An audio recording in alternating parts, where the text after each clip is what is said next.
ಮಗ ಅಂತೀರಾ? ನಿಮ್ಮ ನಾಲಿಗೆ ನೀವೇ ನೋಡ್ಕೊಳ್ಳಿ, ನಾವು ಹೇಳಂಗಿಲ್ಲ.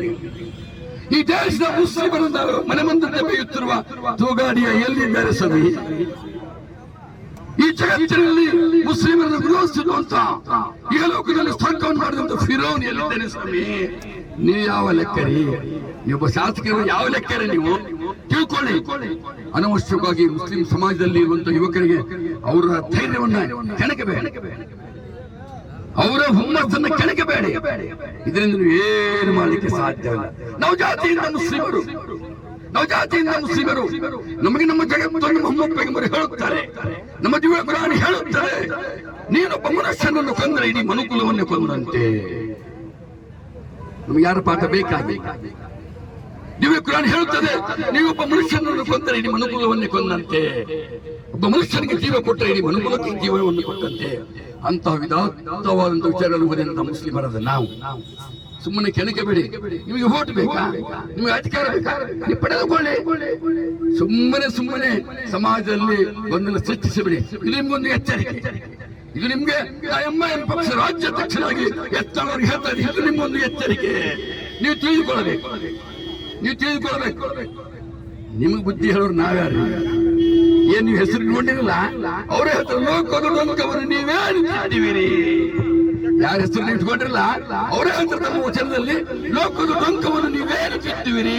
ನಿಮ್ಮ ಡೊಂಕುಗಳು ತಿದ್ದುಕೊಳ್ಳಿ, ನಿಮ್ಮ ಮನವ ತಿದ್ದುಕೊಳ್ಳಿ, ನಿಮ್ಮ ತನುವು ತಿದ್ದುಕೊಳ್ಳಿ ಅಂತ ಜಗಜ್ಯೋತಿ ಬಸವಣ್ಣವರು, ಕ್ರಾಂತಿಕಾರಿ ಬಸವಣ್ಣವರು, ಅಣ್ಣ ಬಸವಣ್ಣವರು, ಮಹಾನ್ ಮಾನವತಾವಾದಿ, ಸೂಫಿ ಸಂತರು ಅಂತ ವಿಧಾನವಾದ ವಿಚಾರಗಳನ್ನ ಈ ದೇಶಕ್ಕೆ ನೀಡಿದಂತ ಅವ್ರ ಹೆಸರನ್ನೇ ಇಟ್ಕೊಂಡಿರಲ್ಲ. ಒಳ್ಳೆ ಹೆಸರು ಇಡೋದು ಖಂಡಿತ. ಇದು ಒಳ್ಳೆ ಗುಣಗಳು ಬರಲಿ ಅಂತ. ಒಳ್ಳೆ ಗುಣಗಳು. ರಾಜಕೀಯ ಅಸ್ಥಿರತೆ ಕಳೆದುಕೊಂಡಾಗ ಇದೇ ಟಿಪ್ಪು ಸುಲ್ತಾನ್ ನಿನಗೆ ಪುನರ್ಜನ್ಮ ನೀಡಿದ್ದಲೇ ಹುಚ್ಚನಾಯಿ. ಬಿಜೆಪಿಯಿಂದ ನಿನ್ನ ಓದ್ದು ಓಡಿಸಿದಾಗ ಜೆಡಿಎಸ್ ಪಕ್ಷದಲ್ಲಿ ಅದರ ಕಾಲಡಿಯಲ್ಲಿ ನಿಂತು ಇದೇ ಟಿಪ್ಪು ಸುಲ್ತಾನ್ ಅವರ ಜಯಂತಿಯನ್ನು ಆಚರಿಸಿದ್ದು ಮರ್ತಿದ್ದಂತ ಈ ಹುಚ್ಚನಾಯಿ ನೀನು.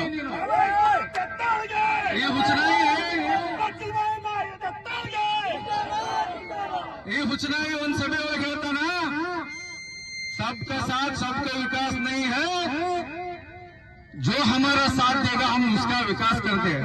अरे हरामी, तेरे को कौन पूछा रे हमारा विकास कर बोल के? हरामी, तू जिसका विकास करना चाहता उसका तू विकास कर रहे. हरामी, मुंह खोले तो तेरे जुबान से सिर्फ गंदी निकलते हैं ना रे. तेरे बाप और तेरी माँ जो पाक नाम है ना, जगत ज्योति हजरत ಬಸವಣ್ಣ, ಒಂದು ಪಾಕ ನಾಮ, ಅದು ಪವಿತ್ರವಾದ ಏನೈತೆ ಜಗತ್ತಿಗೆ ಬೆಳಕನ್ನು ನೀಡಿದಂತ ಜಗಜ್ಯೋತಿ ಬಸವೇಶ್ವರರವರ ಹೆಸರನ್ನ ಇಟ್ಟಿದಾರಲ್ಲ, ನಿನ್ನ ತಂದೆ ತಾಯಿ ಕೂಡ ಅವರು ಕೂಡ ಪಶ್ಚಾತ್ತಾಪ ಪಡ್ತಾ ಇದ್ದಾರೆ. ಯಾಕಾದ್ರೆ ಇವರಿಗೆ ಅಂತ ಒಳ್ಳೆ ಮಹಾನ್ ಅವರ ಹೆಸರನ್ನು ಇಟ್ಟು ಇವ ಏನಿದೆ ಧರ್ಮಗಳ ಮಧ್ಯೆ ಜಗಳವನ್ನು ಹಚ್ಚುವಂತ ಕೆಲಸ ಮಾಡಕತ್ತಾನ. ನಾನು ಹೇಳ್ತೀನಿ, ನಿನಗೆ ಟಿಪ್ಪು ಸುಲ್ತಾನ್ ಅವ್ರ ಇತಿಹಾಸ ಬೇಕಂದ್ರ ಶ್ರೀರಂಗಪಟ್ಟಣಕ್ಕೆ ಹೋಗಿ ನೋಡು. ಹುಚ್ಚನಾಗಿ ಎಲ್ಲರೂ ಬರ್ತಾರಲ್ಲಿ, ಎಲ್ಲಾ ಧರ್ಮದವರು ಹಜರತ್ ಟಿಪ್ಪು ಸುಲ್ತಾನ್ ಅವರ ಸಮಾಧಿ ಹತ್ರ ಬಂದು ಆ ಸಮಾಧಿಯ ಏನೋ ಸಂದರ್ಶನ ಮಾಡ್ತಾರೆ. ನಿನಗೆಲ್ಲೇ ಇತ್ತು ಬುದ್ಧಿ? ರಾತ್ರಿ ಆದ್ರೆ ಎಣ್ಣೆ ಹೊಡೆದು ಮಾತಾಡ್ತಿಲ್ಲ ಮರಾಯ. ನಮಗ್ ಗೊತ್ತಿಲ್ಲ ಹೆಣ್ಣೆ ಹೊಡೆದು ಮಾತಾಡೋದು. ನಾವ್ ಎಣ್ಣೆ ಹೊಡೆದು ಮಾತಾಡಿದಂದ್ರ ನಿನ್ನ ಎರಡೂ ಕಿವಿಯಾನು ಏನೈತಲ್ಲ ಪರಿಹಾರದಕ್ಕವು ಲೋಫರ್ ಫೈನಲ್ ಇದ ಕೊನೆ. ನೀ ಮುಂದೇನಾದ್ರೂ ಇದೇ ರೀತಿ ನಾಲಿಗೆ ಹರಿಬಿಟ್ಟ ಒಬ್ಬ ಧೀರ ಶೂರ ಮೈಸೂರು ಹುಲಿ ಅಲ್ಲಿ ಮಲ್ಕೊಂಡಿರ್ಬೋದು. ಅವರ ಅನುಯಾಯಿಗಳು ಈ ಜಗತ್ತಿನಲ್ಲಿ ಕೋಟ್ಯಾನುಗಟ್ಟಲೆ ಇದ್ದಾರೆ. ಅವರೆಲ್ಲರೂ ಸಿಡಿದ್ರೆ ನೀನು ಹುಲಿ ಗುಂಪಾಗೋದು ಗ್ಯಾರಂಟಿ ಅಂತ ನನ್ನ ಮಾತನ್ನು ಹೇಳಿ ನನ್ನ ಮಾತಿಗೆ ಮುಕ್ತಾಯ ಮಾಡ್ತೀನಿ. ಅಲ್ಹಮ್ದುಲಿಲ್ಲಾ.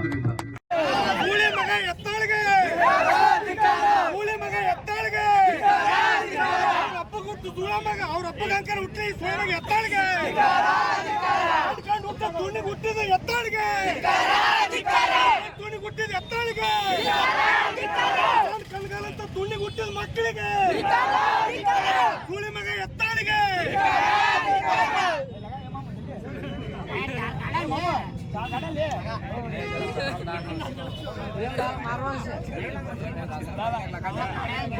ಏ ಅಪ್ಪ ಕರೆಕ್ಟ್ ಆಯ್ತು.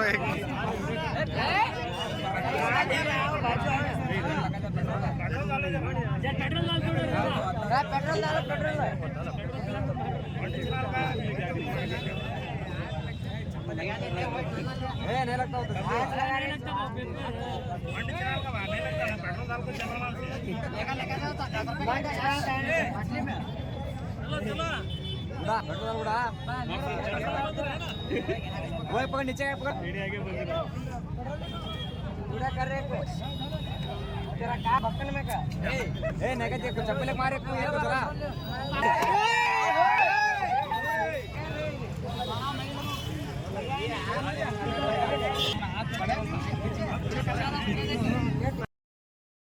ಇನ್ನಷ್ಟು ಅಪ್ಡೇಟ್ಗಳಿಗಾಗಿ ಫಾಲೋ ಮಾಡಿ ವಿಜಯ ಧ್ವನಿ ನ್ಯೂಸ್.